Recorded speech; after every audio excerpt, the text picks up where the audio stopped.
Tema 21. Noción de derecho procesal penal. Concepto de jurisdicción y de competencia. El derecho procesal penal es una rama del derecho que se encarga de regular el conjunto de normas y principios que gobiernan el proceso penal.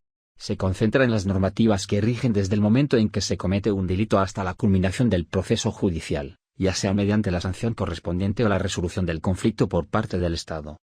El proceso penal representa el camino a seguir para aplicar el ius puniendi, que es la potestad del Estado para restablecer el orden jurídico alterado, castigando los delitos según lo establecido en el Código Penal.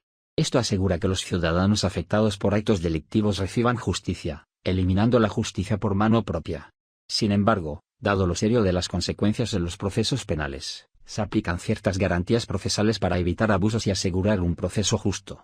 Estos procesos penales se rigen por dos principios fundamentales, el principio acusatorio penal y la presunción de inocencia, lo que busca garantizar un proceso justo, igualitario, transparente y en un plazo razonable, llevado a cabo por un tribunal independiente e imparcial, tal como lo establecen normativas como la Declaración Universal de Derechos Humanos y el Convenio Europeo de Derechos Humanos. Fundamentos. El derecho procesal penal está basado en varios pilares fundamentales. Garantías procesales. Busca proteger los derechos fundamentales de las personas involucradas en un proceso penal, incluyendo a la persona investigada o acusada.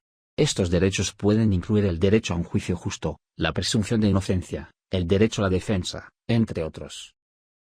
Principio de legalidad. El Estado debe aplicar el derecho y sancionar a quienes cometan delitos, pero respetando siempre las normativas establecidas por la ley.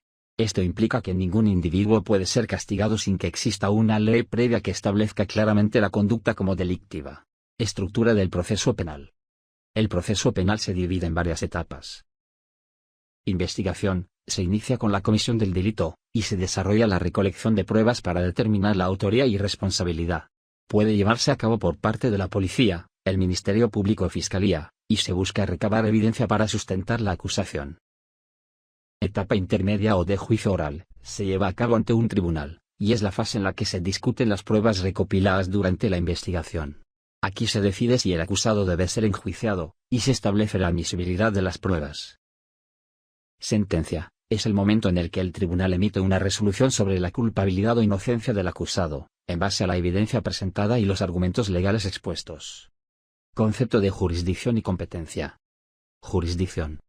La jurisdicción es la potestad que tienen los órganos judiciales para conocer, juzgar y ejecutar lo juzgado en un proceso penal. Este poder es exclusivo de los tribunales establecidos por la ley, y asegura que se aplique el derecho en los casos pertinentes. Características de la jurisdicción. Exclusividad. Solamente los órganos judiciales designados por la ley tienen esta facultad. Inevitabilidad. Una vez que la jurisdicción se activa sobre un caso, es obligatorio seguir el proceso hasta su resolución. Irrenunciabilidad. No se puede renunciar a la jurisdicción del órgano judicial establecido para un caso penal. Competencia. La competencia se refiere al límite en el cual un tribunal o juez tiene la facultad para ejercer la jurisdicción. Es la medida en la que un juez puede conocer, juzgar y resolver un caso penal específico. Tipos de competencia.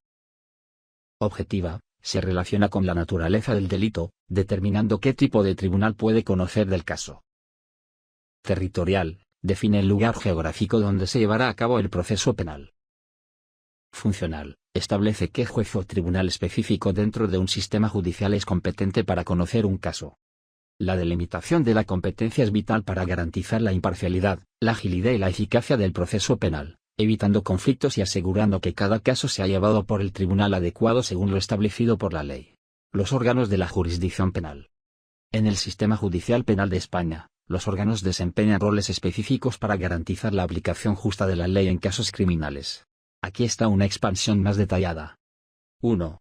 Juzgados de instrucción. Son la primera etapa del proceso penal. Tienen la responsabilidad de dirigir la investigación de los delitos, determinar si hay indicios suficientes para abrir juicio y tomar decisiones sobre medidas cautelares, como arrestos provisionales o fianzas. Además, realizan diligencias como toma de declaraciones, recopilación de pruebas, autorización de registros y otras acciones para esclarecer los hechos. 2. Juzgados de lo penal. Una vez que se ha recopilado la información durante la investigación, los casos son enviados a los juzgados de lo penal si los delitos son considerados menos graves, con penas de hasta 5 años de prisión, o si involucran faltas. Aquí se celebra el juicio oral, se escuchan a las partes, se valoran las pruebas presentadas y se dicta una sentencia con la decisión de culpabilidad o inocencia, así como la imposición de penas si se considera culpable al acusado. 3. Audiencia provincial. Estas cortes actúan como tribunales de apelación para casos resueltos por los juzgados de lo penal. Tienen competencia para revisar las sentencias y, en algunos casos, para celebrar nuevos juicios cuando se apela una sentencia de un juzgado de lo penal. Además, juzgan delitos más graves que exceden la pena de 5 años de prisión, y cuentan con secciones especializadas en diferentes materias. 4. Tribunal Superior de Justicia. Son órganos judiciales de ámbito autonómico en España. Cada comunidad autónoma cuenta con su propio Tribunal Superior de Justicia, excepto en el País Vasco y Cataluña, que tienen sus propios sistemas judiciales. 5. Audiencia Nacional. La Audiencia Nacional es un tribunal de máxima relevancia en España, encargado de abordar casos de especial trascendencia e interés nacional. Sus funciones son diversas y abarcan múltiples áreas del derecho. 6. Tribunal Supremo. Como el órgano judicial de más alto nivel en España, el Tribunal Supremo tiene jurisdicción para resolver recursos de casación, que no revisan los hechos del caso, sino la correcta aplicación del derecho. También juzga aforados, como miembros del gobierno, altos cargos, diputados, senadores y miembros de la judicatura.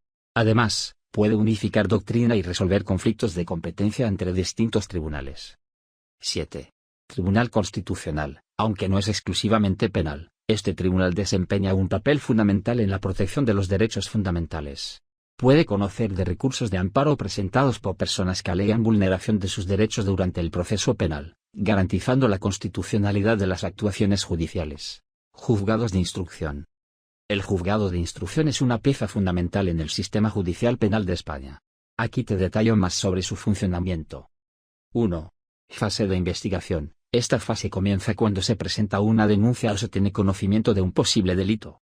El juzgado de instrucción inicia las diligencias preliminares para determinar si hay suficientes indicios que justifiquen la apertura de un proceso penal. Esto puede involucrar la toma de declaraciones a testigos, la recopilación de pruebas, la orden de registros o la solicitud de peritajes. 2. Adopción de medidas cautelares. Durante la investigación, el juez puede tomar decisiones sobre medidas cautelares para preservar pruebas o evitar riesgos, como el arresto provisional del acusado, la imposición de órdenes de alejamiento o la congelación de bienes. Estas medidas se toman con el objetivo de garantizar la efectividad del proceso y la seguridad de las partes involucradas. 3. Control del proceso de investigación. El juzgado de instrucción supervisa todo el proceso de investigación, asegurándose de que se respeten los derechos de las partes, y que se cumplan los plazos establecidos por ley. Además, tiene la potestad de solicitar nuevas pruebas o ampliar la investigación si considera necesario para esclarecer los hechos. 4. Determinación de apertura de juicio oral. Si tras la investigación se considera que existen suficientes pruebas para llevar el caso a juicio, el juez determina la apertura del juicio oral. Esto implica el traslado del expediente al juzgado de lo penal o a la audiencia provincial, dependiendo de la gravedad del delito. 5. Decisión sobre el archivo de la causa. En caso de que la investigación no revele suficientes indicios de delito, el juez puede archivar la causa, dando por concluido el proceso penal. Esta decisión puede ser recurrida por las partes interesadas. El juzgado de instrucción es crucial en la etapa inicial del proceso penal, donde se recopilan pruebas, se analiza la viabilidad del caso, y se toman decisiones fundamentales para determinar si un caso debe ser llevado a juicio.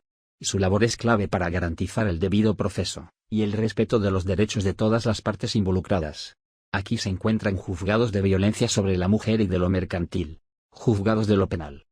Los juzgados de lo penal representan una parte crucial del sistema judicial español, ya que se encargan de juzgar y resolver casos de menor gravedad en comparación con los delitos más serios que son llevados ante la audiencia provincial. Aquí tienes una ampliación detallada de su función y proceso. 1. Recepción de casos. Los casos que llegan a los juzgados de lo penal provienen de los juzgados de instrucción una vez que se ha completado la investigación, y se han recopilado suficientes pruebas para sustentar una acusación por delitos con penas menores, generalmente hasta 5 años de prisión, así como también las faltas que están tipificadas en la ley. 2. Inicio del juicio oral. Una vez que se acepta el caso, se inicia el juicio oral. Aquí, las partes involucradas presentan sus argumentos y pruebas ante el juez, quien evalúa la evidencia para determinar la culpabilidad o inocencia del acusado. Se escuchan testimonios de testigos, se analizan pruebas documentales y, en general, se intenta esclarecer lo sucedido. 3. Garantía de derechos. Durante el juicio, se garantizan los derechos de todas las partes involucradas, incluyendo el derecho a la defensa, el derecho a un juicio justo, y el respeto a la presunción de inocencia del acusado hasta que se demuestre su culpabilidad. 4. Sentencia y penas. Tras el juicio, el juez emite la sentencia. Si el acusado es encontrado culpable, se determinan las penas correspondientes según el tipo y la gravedad del delito. Estas penas pueden incluir multas, trabajos comunitarios o, en casos más serios pero aún dentro del ámbito de competencia de este juzgado, penas de prisión de hasta 5 años. 5. Recursos de apelación. Las partes involucradas tienen el derecho de apelar la sentencia dictada por el juzgado de lo penal ante la audiencia provincial. Este recurso busca una revisión más exhaustiva de la sentencia emitida, permitiendo así una segunda instancia para que un tribunal de mayor jerarquía revise el caso y, en ocasiones, celebre un nuevo juicio. Los juzgados de lo penal tienen un rol vital en la administración de justicia al tratar casos de menor gravedad, garantizando un proceso judicial eficiente y equitativo para resolver delitos castigados con penas menos severas. Su labor contribuye a la protección de los derechos individuales, y a la aplicación justa de la ley en el ámbito penal. Audiencia provincial. Las audiencias provinciales en España son tribunales de segunda instancia con una importancia vital en el sistema judicial del país. 1. División en secciones. Las audiencias provinciales suelen estar divididas en secciones especializadas, cada una encargada de un área legal específica, como lo penal, civil, contencioso administrativo o social. Estas secciones están compuestas por magistrados, y se organizan para resolver los recursos de apelación correspondientes a cada materia. 2. Competencia penal. En el ámbito penal, las audiencias provinciales revisan las sentencias de los juzgados de lo penal y algunos otros juzgados especializados. Su función es resolver los recursos de apelación presentados contra estas sentencias, revisando tanto los aspectos de hecho como los de derecho. 3. Competencia civil. En asuntos civiles, las audiencias provinciales resuelven recursos de apelación provenientes de los juzgados de primera instancia e instrucción en casos de mayor cuantía o complejidad. Tienen la responsabilidad de revisar estas sentencias y decidir sobre su confirmación, revocación o modificación. 4. Tribunal del Jurado. Las audiencias provinciales también presiden los juicios con jurado en su área territorial cuando se trata de delitos que requieren la participación del jurado popular en la resolución del caso penal. 5. Funciones de unificación jurisprudencial. Además de resolver recursos de apelación, las audiencias provinciales contribuyen a la unificación de la jurisprudencia en su ámbito territorial. Es decir, buscan establecer criterios uniformes en la interpretación y aplicación de la ley para garantizar una mayor coherencia en las decisiones judiciales. 6. Resoluciones y efectos. Las decisiones de las audiencias provinciales son fundamentales, ya que sus resoluciones en los recursos de apelación tienen efectos vinculantes para los tribunales inferiores. Sus fallos son definitivos en la segunda instancia, y pueden impactar directamente en la resolución de casos judiciales. Tribunal Superior de Justicia. Los Tribunales Superiores de Justicia, TSJ, en España constituyen pilares fundamentales en la administración de justicia a nivel autonómico. Su estructura y funciones clave abarcan: 1. Organización en salas y secciones. Los TSJ se organizan en diferentes salas y secciones especializadas. Cada una de ellas se dedica a áreas específicas del derecho, como lo civil, lo penal, lo contencioso administrativo, lo social, entre otras. Esta división permite una gestión más eficiente y especializada de los casos dentro de la autonomía correspondiente. 2. Funciones jurisdiccionales amplias. Tiene competencias extensas para resolver recursos de apelación interpuestos contra las decisiones de los juzgados y tribunales de su territorio. Asimismo, algunos TSJ tienen atribuciones para conocer recursos de casación, aunque estos son limitados y específicos según la legislación vigente en cada comunidad autónoma. 3. Funciones normativas y de unificación jurisprudencial. Al igual que el Tribunal Supremo, los TSJ contribuyen a establecer criterios interpretativos y de aplicación del derecho a nivel autonómico. Sus sentencias y resoluciones sirven como referencia para la jurisprudencia dentro de su territorio, buscando la coherencia y la unificación de criterios jurídicos. 4. Competencia sobre aforados autonómicos. En algunas comunidades, los TSJ tienen la competencia para juzgar aforados autonómicos, como miembros del gobierno regional, altos cargos de la administración autonómica, e incluso pueden estar encargados de juzgar a los miembros del Parlamento autonómico. 5. Preservación de la autonomía judicial. Además de su labor judicial, los TSJ garantizan la autonomía judicial dentro de la respectiva comunidad autónoma. Esto implica que tienen la facultad de gestionar, y administrar sus propios recursos humanos y materiales, aunque en el marco de la legislación nacional. 6.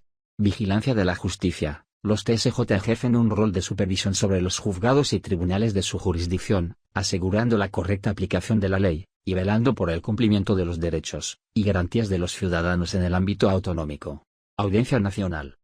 La Audiencia Nacional despliega un papel crucial en la justicia española al abordar casos complejos, relevantes para la seguridad nacional o de dimensión internacional, con una estructura especializada que permite resolverlos con criterios unificados, y asegurando la protección de los derechos de los ciudadanos. 1. Jurisdicción especializada y amplia. La Audiencia Nacional tiene competencias en casos complejos y de relevancia especial para el país. Su ámbito de actuación se extiende más allá de las fronteras de una comunidad autónoma, y aborda asuntos que afectan a toda España o tienen un carácter internacional, como delitos de terrorismo, crimen organizado, narcotráfico, corrupción, entre otros. 2. Organización en salas especializadas. Está organizada en diferentes salas que se dedican a áreas específicas del derecho. Por ejemplo, la Sala de lo Penal, la Sala de lo Contencioso Administrativo, la Sala de lo Social y la Sala de lo Mercantil. Cada una trata casos según su especialidad y complejidad. 3. Competencias penales específicas. En materia penal, tiene competencia para juzgar delitos complejos y graves como terrorismo, delincuencia organizada, delitos económicos y financieros de gran envergadura, genocidio, crímenes contra la humanidad y otros delitos de relevancia internacional. 4. Competencias contencioso-administrativas. En el ámbito contencioso-administrativo, resuelve conflictos entre los ciudadanos y la administración pública de especial relevancia, velando por la correcta aplicación del derecho administrativo, y la protección de los derechos de los ciudadanos frente a las decisiones de los órganos administrativos. 5. Competencias mercantiles y sociales. Asimismo, tiene competencia para resolver asuntos mercantiles de gran trascendencia, y litigios laborales de especial complejidad y relevancia nacional. 6. Función normativa y de unificación jurisprudencial. Sus resoluciones establecen criterios y doctrina legal en su ámbito de actuación, siendo referencias vinculantes para otros tribunales inferiores, y contribuyendo a la uniformidad y coherencia en la aplicación del derecho. 7. Protección de derechos fundamentales. En casos de especial relevancia que involucren la protección de los derechos fundamentales, la Audiencia Nacional se encarga de garantizar su respeto y aplicación adecuada. Tribunal Supremo. El Tribunal Supremo en España es el órgano judicial de mayor jerarquía, y tiene una importancia fundamental en el sistema judicial del país. 1. Jurisdicción. El Tribunal Supremo es la máxima instancia judicial en España y actúa como órgano de casación. Su función principal es asegurar la correcta interpretación y aplicación del derecho mediante la unificación de la jurisprudencia en todo el territorio nacional. 2. Salas especializadas. Está organizado en diferentes salas especializadas, cada una dedicada a áreas específicas del derecho, como la Sala de lo Penal, la Sala de lo Civil, la Sala de lo Contencioso Administrativo, la Sala de lo Social y la Sala de lo Militar. 3. Competencia en recursos de casación. El Tribunal Supremo resuelve los recursos de casación presentados contra las resoluciones de las audiencias provinciales y otros tribunales superiores. Estos recursos no revisan los hechos del caso, sino que se centran en aspectos jurídicos, y en la correcta interpretación y aplicación del derecho. 4. Competencia sobre aforados. Tiene jurisdicción para juzgar aforados, como miembros del gobierno, altos cargos, diputados, senadores y miembros de la judicatura, entre otros. Actúa como tribunal competente en estos casos. 5. Función normativa. Además de su función judicial, el Tribunal Supremo también tiene una faceta normativa a través de la elaboración de doctrina legal. Sus sentencias y resoluciones contribuyen a establecer criterios que orientan la interpretación de la ley por parte de otros tribunales. 6. Resoluciones definitivas. Las decisiones del Tribunal Supremo son definitivas en los recursos de casación, y tienen efectos vinculantes para los tribunales inferiores. Sus fallos marcan pautas y criterios que deben ser seguidos por los demás tribunales del país. 7. Unificación de doctrina. Una de las funciones más relevantes del Tribunal Supremo es la unificación de la doctrina jurisprudencial, buscando que los criterios judiciales sean uniformes en todo el territorio español. Concepto de denuncia. Es la declaración, verbal o por escrito, por la que se comunica a la autoridad cualquier hecho del que se tenga conocimiento, y que pueda ser constitutivo de una infracción penal, aunque no lo haya presenciado directamente o no le haya ocasionado perjuicio. ¿Quién puede denunciar? Cualquier persona que sea testigo de un delito o tenga conocimiento de uno, aunque no lo haya presenciado directamente. quienes están obligados a denunciar. Empleados o funcionarios públicos. Personas que conozcan un delito debido a su cargo, profesión u oficio. Personas que no están obligadas a denunciar. Menores de 16 años. Aquellos que carecen de uso de razón. Familiares cercanos del autor del delito, padres, ascendientes, cónyuge, hermanos, hijos o descendientes. Abogados, procuradores, líderes religiosos, respecto a lo revelado en el ejercicio de su trabajo. Aspectos importantes. Hacer una denuncia no implica responsabilidad adicional para el denunciante, no debe probar lo denunciado ni intervenir en el proceso judicial resultante. Presentar una denuncia falsa constituye un delito grave contra la Administración de Justicia, sancionado penalmente. La detención. La detención es cuando se limita la libertad de alguien con el propósito de presentarlo ante la justicia por haber cometido un crimen, según lo establecido en el artículo 17 de la Constitución Española de 1978, y el artículo 489 de la Ley de Enjuiciamiento Criminal. Lo especial de la detención es que, en ciertas circunstancias e incluso sin autorización judicial previa, puede llevarse a cabo por la policía por su propia autoridad o por individuos particulares. Por esto, es importante distinguir entre detención judicial, cuando se lleva a la persona ante un juez para decidir si debe ser encarcelada, puesta en libertad con o sin fianza. Detención policial, cuando se presenta a la persona detenida ante la autoridad judicial. Detención por particulares, cuando alguien entrega a otra persona a la policía para ser presentada ante la autoridad judicial, aunque también puede ser llevada directamente ante dicha autoridad por el particular. La detención, al ser una medida que restringe derechos fundamentales, debe cumplir con los requisitos legales de legalidad y proporcionalidad. Solo puede llevarse a cabo en los casos, y de la manera establecida por la ley. Duración de la detención. La detención no debería extenderse más allá del tiempo necesario para llevar a cabo las investigaciones destinadas a esclarecer lo sucedido. Generalmente, su máximo es de 72 horas antes de que la persona detenida sea presentada ante un juez, según el artículo 17.2 de la Constitución, y el artículo 520 de la Ley de Enjuiciamiento Criminal. En casos de delitos de terrorismo, es posible extender la detención por un tiempo adicional, hasta 48 horas más, siempre que se solicite esta prórroga dentro de las primeras 48 horas desde la detención, y sea autorizada por un juez en las siguientes 24 horas, según el artículo 520 bis de la Ley de Enjuiciamiento Criminal. Durante un estado de excepción, la detención puede prolongarse hasta 10 días, según el artículo 16 de la Ley Orgánica 4.981, de 1 de junio. La obligación de detener. El artículo 492 establece las situaciones en las que la autoridad o agente de la policía judicial tiene la obligación de detener a alguien. 1. En primer lugar, a cualquier individuo que se encuentre en alguna de las condiciones descritas en el artículo 490. 2. A aquel que esté siendo procesado por un delito que, según el Código Penal, conlleve una pena mayor que la prisión correccional. 3. Al procesado por un delito que tenga una pena inferior, si sus antecedentes o las circunstancias del crimen sugieren que no se presentará cuando sea requerido por la autoridad judicial. No obstante, se excluye de esta disposición al procesado que ofrezca inmediatamente una fianza suficiente, a criterio de la autoridad o agente que intenta detenerlo, para creer razonablemente que comparecerá cuando sea convocado por el juez o tribunal competente. 4. A quien se encuentre en la situación descrita en el punto anterior, incluso si aún no está procesado, siempre que dos condiciones se cumplan. Primero, que la autoridad o agente tenga motivos suficientemente racionales para creer en la existencia de un acto con características de delito. Segundo, que existan suficientes motivos para creer que la persona a ser detenida participó en dicho acto. Los derechos del detenido. El artículo 520 establece los derechos de las personas detenidas o bajo prisión provisional. 1. La detención y prisión provisional deben realizarse de manera que cause el menor perjuicio al detenido en su persona, reputación y patrimonio. Las autoridades deben velar por sus derechos constitucionales al honor, intimidad e imagen, respetando su libertad de información. La detención preventiva no debe exceder el tiempo necesario para investigar los hechos. En máximo 72 horas, el detenido debe ser liberado o presentado ante la autoridad judicial. 2. Se debe informar al detenido por escrito, en un lenguaje comprensible, de los hechos atribuidos, las razones de su detención y sus derechos, incluyendo a. Derecho a guardar silencio. B. Derecho a no declarar contra sí mismo. C. Derecho a un abogado y a ser asistido por él.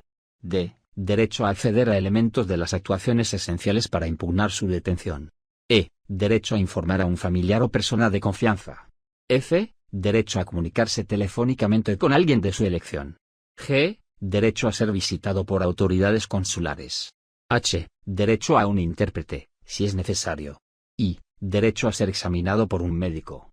J. Derecho a solicitar asistencia jurídica gratuita y cómo hacerlo. 3. Se debe informar al detenido del tiempo máximo legal de su detención y cómo impugnarla. Si no entiende el idioma, se le informará con la ayuda de un intérprete, y se le entregará la declaración de derechos en un idioma que comprenda. 4. Si el detenido es extranjero, se comunicará a su consulado su detención. Si es menor o tiene capacidad judicialmente modificada, se informará a sus tutores o representantes legales. 5. El detenido puede elegir abogado, y si no lo hace, se le proporcionará uno. La autoridad informará al colegio de abogados sobre el abogado elegido o, de lo contrario, se designará uno del turno de oficio. 6. La asistencia del abogado incluye solicitar información sobre derechos, participar en diligencias y entrevistarse con el detenido. 7. Las comunicaciones entre el detenido y su abogado son confidenciales, con excepciones establecidas. 8. En casos específicos, el detenido puede renunciar a la asistencia legal, siempre que se le informe adecuadamente. Artículo 520 bis. Este artículo se refiere a las personas detenidas como presuntos partícipes de ciertos delitos graves. Estas personas deben ser presentadas ante un juez dentro de las 72 horas siguientes a su detención. No obstante, puede extenderse la detención por un tiempo adicional para fines de investigación, hasta 48 horas más, si se solicita esta prórroga dentro de las primeras 48 horas, y es autorizada por el juez en las siguientes 24 horas. Artículo 520 ter.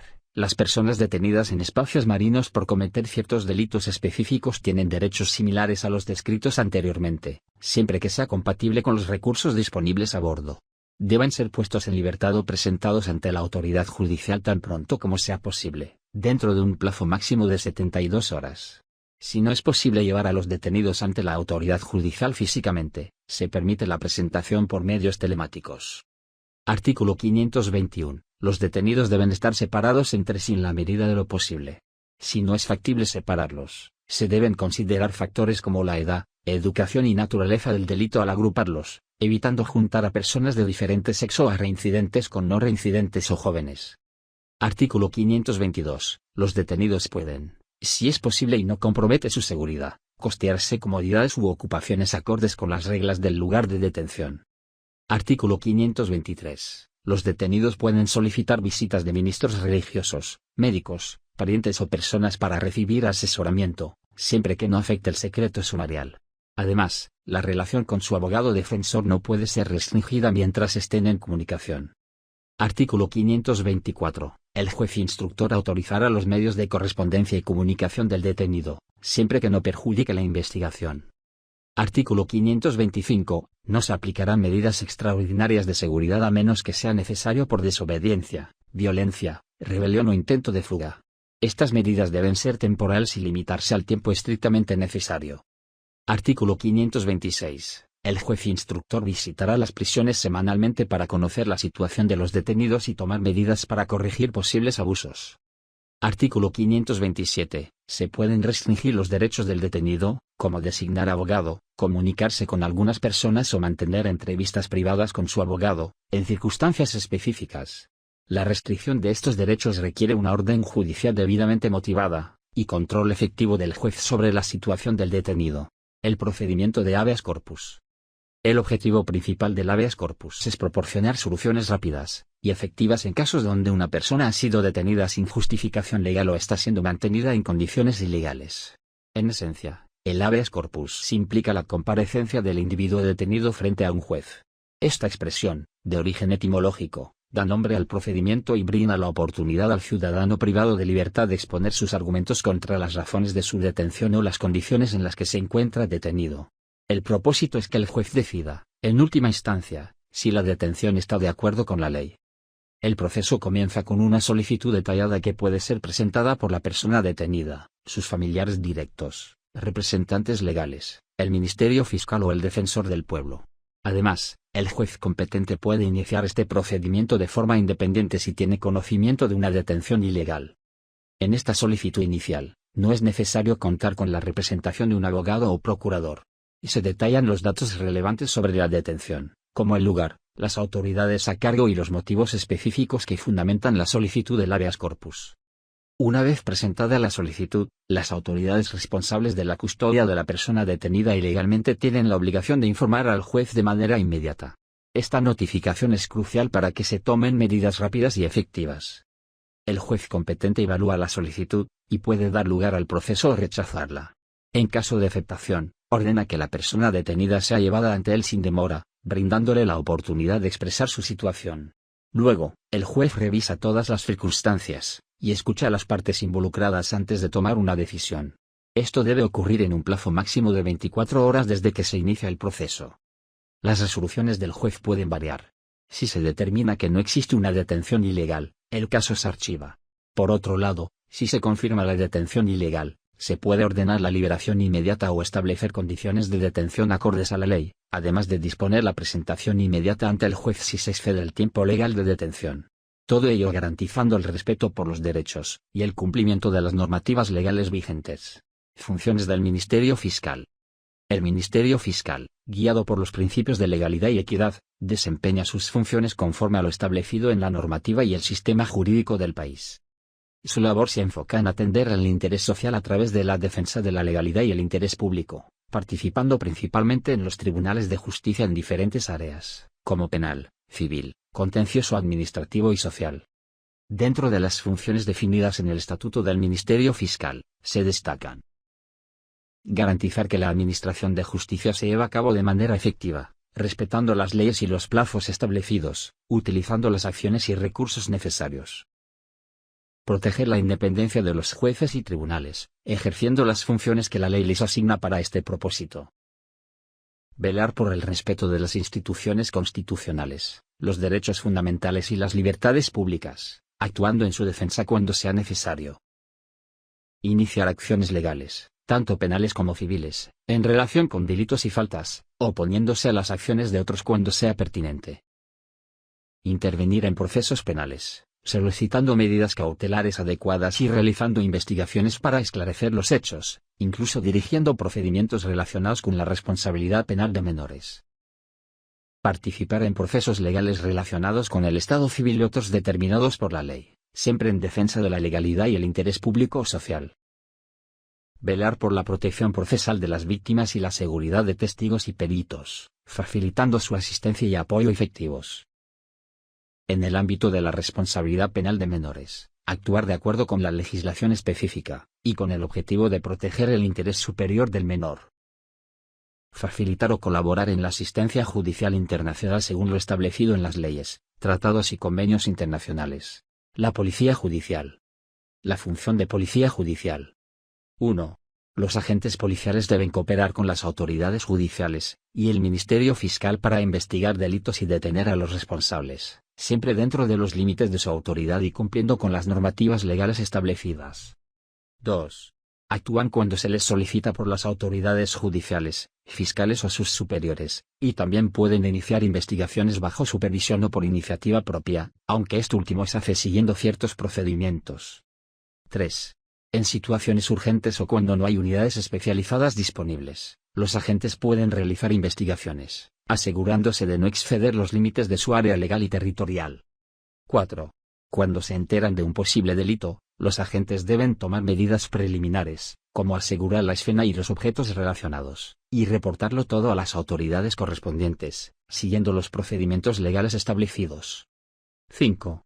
Si un juez o fiscal asume una investigación que los agentes han iniciado, estos deben entregar toda la información, pruebas y objetos relacionados con el caso a esas autoridades para su continuación, manteniendo la cadena de custodia y respetando el debido proceso.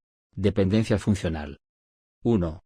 Las unidades de policía judicial y sus integrantes están bajo la autoridad funcional de los jueces, tribunales o fiscales que dirigen las investigaciones penales, garantizando que sus acciones adhieran a las instrucciones legales y las órdenes recibidas. 2. Los funcionarios policiales comisionados por la autoridad judicial o fiscal deben obedecer las directrices y órdenes recibidas, sin contradecir las instrucciones iniciales. 3. Deben informar sobre el desarrollo y los resultados de las investigaciones a las autoridades judiciales o fiscales que las ordenaron, siguiendo sus indicaciones sobre la forma y el contenido de los informes. 4. Cuando actúan bajo la supervisión de jueces, tribunales o fiscales, los funcionarios de la Policía Judicial pueden solicitar ayuda de otras autoridades o individuos, manteniendo su papel como comisionados de esas autoridades judiciales. 5. Las acciones de las unidades de policía judicial tienen un reconocimiento legal especial debido a su vinculación con jueces, tribunales y fiscales. 6. Los funcionarios de estas unidades deben mantener estricta confidencialidad sobre el progreso y los resultados de las investigaciones, salvo instrucción contraria de las autoridades competentes, permitiendo el intercambio interno de información para una mejor coordinación. 7. No pueden ser removidos o apartados de una investigación sin la autorización de la autoridad judicial o fiscal correspondiente, a menos que existan razones legales para su cese, informando sobre ello a dichas autoridades. 8. Los jueces o fiscales a cargo de estas unidades pueden iniciar procedimientos disciplinarios si consideran que la conducta de los funcionarios merece sanción, pudiendo realizar investigaciones reservadas en esos casos y participando en el proceso disciplinario.